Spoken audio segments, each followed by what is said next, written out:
Donc l'éviction des allergènes, c'est une question importante.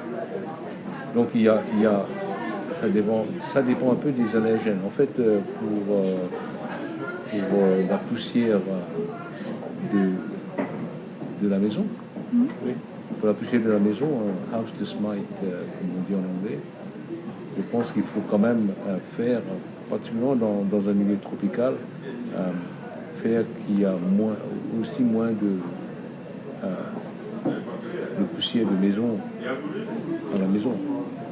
Parce que la majorité des asthmatiques, s'ils sont allergiques à la poussière de la maison.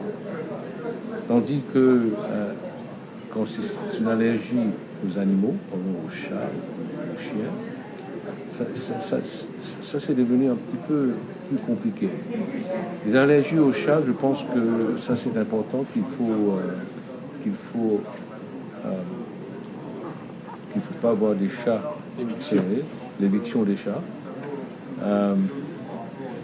Par contre, pour le chien, c'est un petit peu plus compliqué parce qu'il y a des études qui ont été faites qui montrent en fait qu'avoir un chien à la maison, ça diminue le risque de développer l'asthme. Alors,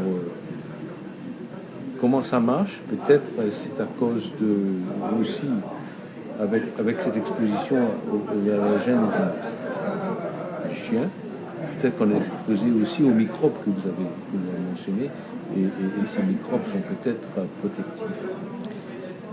Donc c'est assez compliqué, et on est en train d'essayer de comprendre ce qui se passe. Et alors il y a une croyance populaire qui dit qu'avoir une tortue fait baisser l'asthme.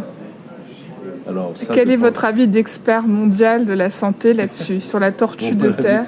Mon avis, c'est que c'est une croyance.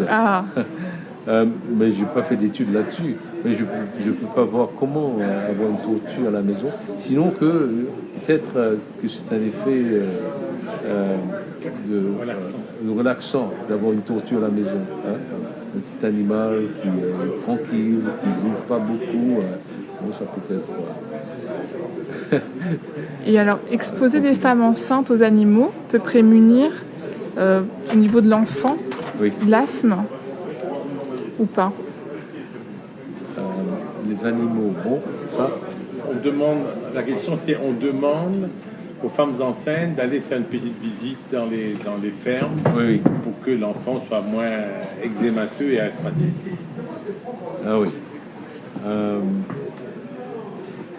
Ça c'est difficile pour moi de répondre. Je ne sais pas. Je vais